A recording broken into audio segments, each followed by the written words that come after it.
Hi everyone and welcome back to the channel. Welcome if you are new. This is episode 2 in the series Narcissistic Abuse, The Journey to Healing. The topic for today's video is a veiled type of abuse. If you don't know, you won't know. So let's jump right in. Narcissistic abuse is a subtle kind of abuse. If you don't detect it early, it will progress to a stage of significant discomfort before you notice it was even happening. In a romantic relationship with a narcissist, for example, victims are often initially love-bombed. This occurs when the victim is excessively complimented or charmed by words of flattery. He or she may also be offered attractive gifts, pressured into moving quickly in establishing a relationship or exclusivity, and discouraged from spending time with friends or family. These series of actions are carried out with the intent to exercise control over the other person and advance the relationship to a desired point. They will continue to thrill you, seek to impress you until either of three things happen. 1. You become less useful to them. 2. They elevate in some way, or 3. They find a better narcissistic supply.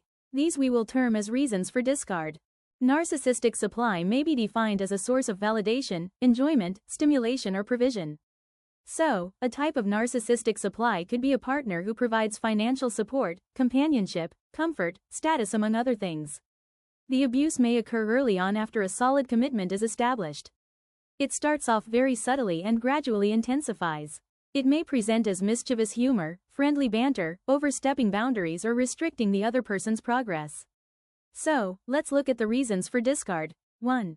You become less useful to them. Whatever the victim provided to the narcissist, if that person can no longer provide these things, the narcissist will eventually discard him or her. The relationship will begin to break down. They will ridicule, mock, and condemn the victim for their failure to be useful. It is important to note also that the victim is often a huge giver, loyal and supportive, contributing the most emotionally and sometimes materially to the relationship. When illnesses or loss causes the partner of the narcissist to no longer be as useful as they previously were, they punished and their kindness and previous efforts are minimized or forgotten. Another important thing to take note of is that the narcissist does not recognize the reaping and sowing dynamic in relationships. They primarily see it as ground to reap, not so much sow. This poor understanding of relationships and the absence of the ability to be kind and invest in another is what leads to the burnout of the other party and later abuse victim. They are not aware of the fact that when one fails to build up his/her partner, relative, or friend and instead take or steal from them, which is a primary habit, also criticize or condemn them, they reduce their ability to give to the relationship.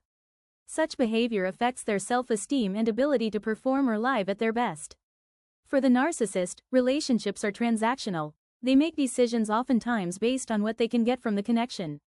2. The second reason for discard is, they begin to elevate in some way. If a narcissist begins to further his or her education, move to a new city with better opportunities, or get a promotion, for example, he or she may feel the need to get a better partner or friends to match their new station in life. Narcissists also tend to be sensitive and easily stimulated, especially due to their emotional immaturity. So, new experiences or prospects of elevation tend to create much excitement for a narcissist. This excitement and resulting inflated view of themselves will unearth the disloyal tendency they have. They will therefore likely get bored with their previous relationships or supply and seek others that better suit their new or perceived new status. 3. Let's look at the third reason for discard. They find a better narcissistic supply. It is important to note that narcissists usually have an insatiable appetite for their supply of choice. This appetite, as well as their tendency to be self-seeking, often fuels a constant search for better or more. You will therefore find that narcissists tend to be unfaithful to romantic partners, friends, family, and church brethren. In the context of romantic relationships, you will find that narcissists will sometimes have multiple partners that provide varied supply, or have short-lived relationships which end upon the narcissist's discovery of a better partner. So, if a narcissistic supply of choice is a partner that makes them look better in whatever sense, the moment they meet such a person they will begin to pursue that party and immediately or gradually discard the previous one.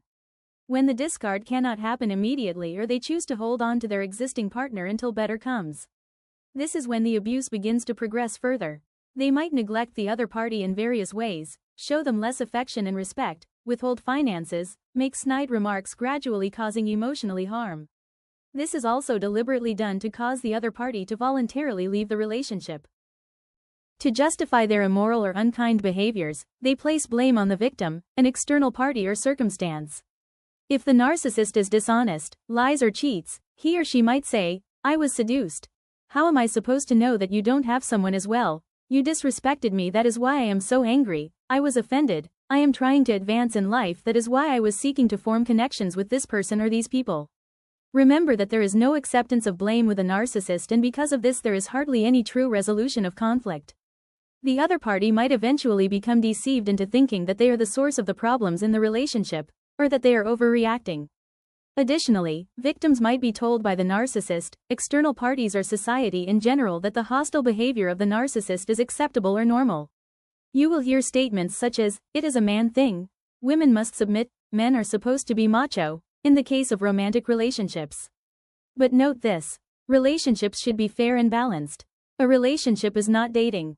A marriage or relationship is a commitment unless there is some other agreed upon condition.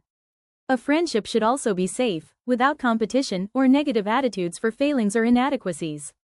So, if you are no longer useful as the narcissist might deem you to be, doesn't that signify that you are merely a human being just like the narcissist, who sometimes is even less capable than their partner?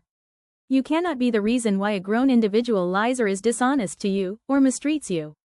That didn't come from you, that was already present within the narcissist. And you have received the revelation of their true identity. This is freedom. You are free. Well, overcomers, that's all for this video. So stay tuned for the next one, in which we talk about mindsets and how they can shape the relationships you enter into. Until then, bye.